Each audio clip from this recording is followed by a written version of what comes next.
Yo, what's going on, guys? Mush back at it with another video. Got some PC game news and updates to go over in this video. Unfortunate news as far as a potential free Steam title that was scheduled to be released sometime in the future. It looks like it has been canceled. I'll go over a brief update on that. And then Aaron Greenberg, head of marketing over at Xbox Game Studio, we'll talk about the update that we have on the Xbox Game Showcase. Obviously, this showcase will be Xbox titles, but every Xbox game comes to PC. Really liking how that is pretty widely accepted at this point, as every Xbox game day and date with their PC counterparts. What we need to do is just get some better Xbox games out here, man, and this showcase proves to be a potential for a big opportunity for Microsoft to really, make an impact in the gaming landscape, and that's for a variety of different reasons, especially coming off the heels of that abomination that was the Sony showcase. We'll talk that at the end of this video, but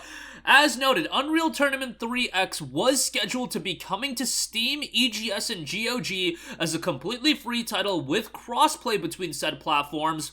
And now, an update that was noted this morning, Unreal Tournament X doesn't seem to be happening after all, at least according to the changes on the Steam listing, as there have been some updates as far as the Steam DB listing that just happened a few hours ago. So I don't think that this game will be ultimately coming to fruition. I know Unreal Tournament has this core audience that's like super into these games.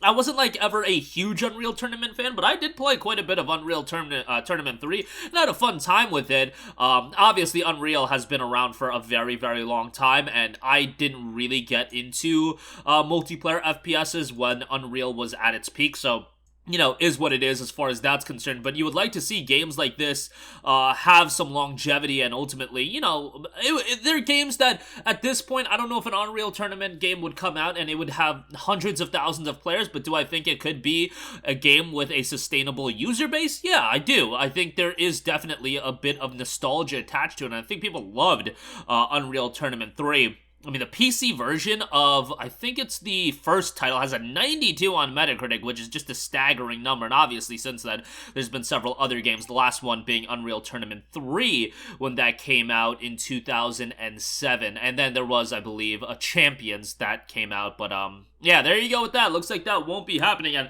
Unreal Tournament 3 no longer available on the Steam store. I do believe, I initially played Unreal Tournament 3 on PlayStation 3, but I'm pretty sure, yes, I do in fact have it on Steam as well.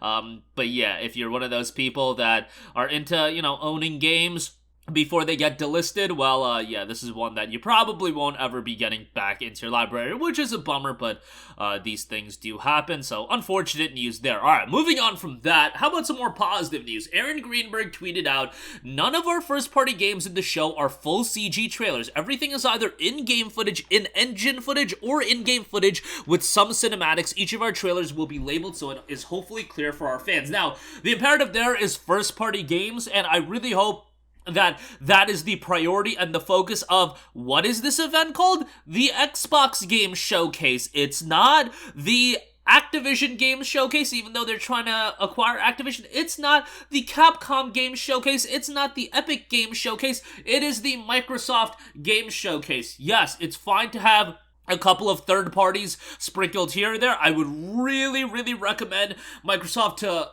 maybe lay off as much indie content as possible, unless you're talking about, notable indie titles that are also going to be hitting day one to Game Pass. I think from that standpoint, okay, you're introducing a lot of value to your Xbox consumers, but, like Sony dropping trailers for Cat Quest, like, bro, like, what are we doing here? Cat Quest, like, really? And I like Cat Quest. Cat Quest 1 or 2 are games I recommend, but you're talking about the big PlayStation event after, 2 years of them being silent as far as showcases go, and you want to spend time showcasing Cat Quest and, like, all these other games that, either they're multi-platform, they're not first-party titles, and they can reveal multi-platform games. I don't care about that, but at least have it first-party multi-platform games. Like, bro, you think I would have cared if Ghost of Tsushima 2 was revealed and they just for some reason said it would be coming to PC and Xbox right away? No, I wouldn't care, because that's still a PlayStation title. That's where I went to that event, and those are the types of games that I want to see. When I'm going and gonna be checking out the Xbox Game Showcase this coming Sunday, You want to know what I want to see? I want to see stuff like Fable. I want to see stuff like Avowed. Those are the two games that I think everybody wants to see, and those are two games that should be absolutely pillar titles for Microsoft in 2024.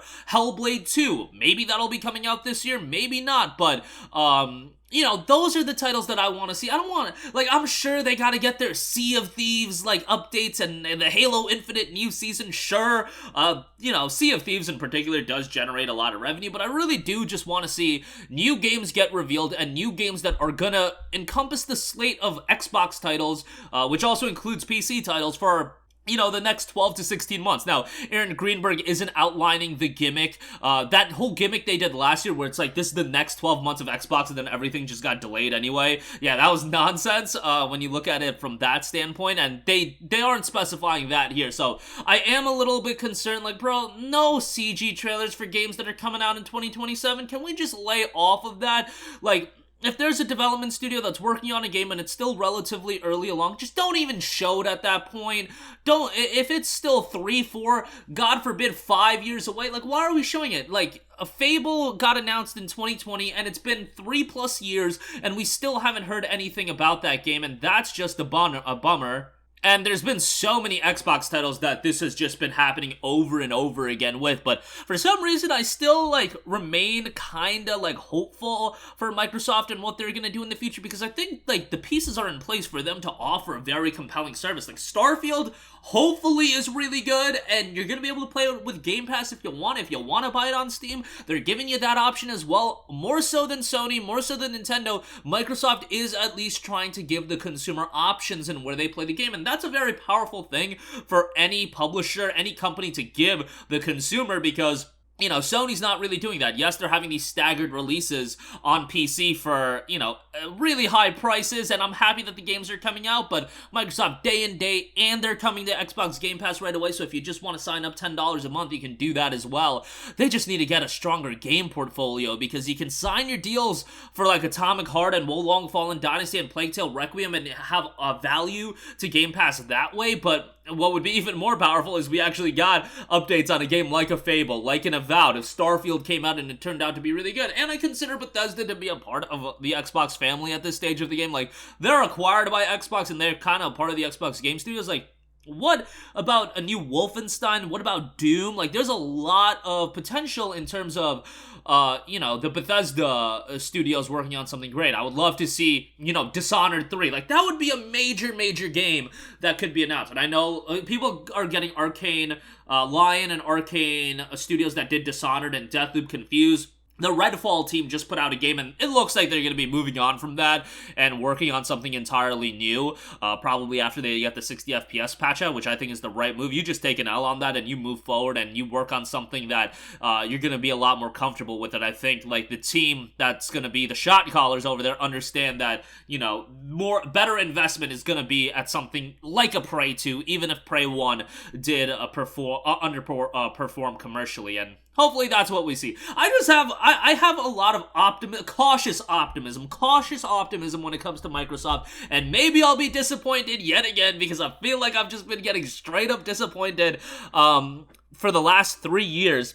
I actually remember having a conversation with one of my buddies before the Xbox Series and the PlayStation 5 dropped, and I was, like, really trying to tell him, like, yo, I think, like, Microsoft is gonna have a really strong value proposition going into this, going into the generation, because you look at Game Pass, and if they actually do good on their promises to deliver all of these big titles, and I was thinking at the time, you know, Fable would be out by now, they would have a bunch of other big games out by now, and we would have a consistent stream of that, and you're talking about offering that at $10 a month versus the competition offering games at $70 a pop. I was like, man, Microsoft could be in a really healthy place and win out in this generation. I legitimately had that thought in the back of my head that I was like, Sony's gonna be in for a tough ride, and then, oh my goodness, was I completely wrong about that. But to be fair, I could have predicted that Microsoft was gonna put out like 2 games in the span of, you know, so many years. And yes, I love the Hi-Fi Rushes of the world, but that is a smaller game.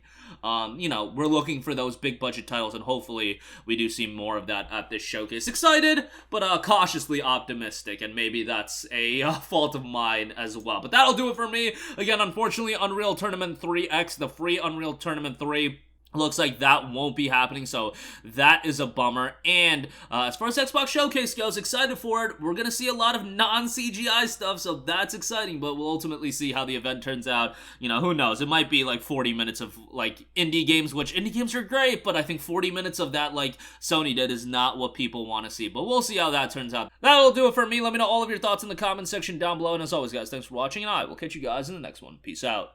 Hey, what's going on, guys? Mush here again. Hope you enjoyed the video. As you guys might know, YouTube's notification system is sometimes a little bit wonky, even if you're subscribed to the channel. Maybe you're not abundantly aware that I uploaded a video. To remedy that situation, make sure you hit the bell notification button. This way, whenever I upload a new video, and I try to upload as consistently as possible, you will be notified directly of the upload, and you can watch it as soon as it goes live. I would really appreciate if you guys hit that button so you can stay up to date with all of the content I'm posting. But as always, guys, thanks for watching, and I'll catch you guys in the next one. Peace out.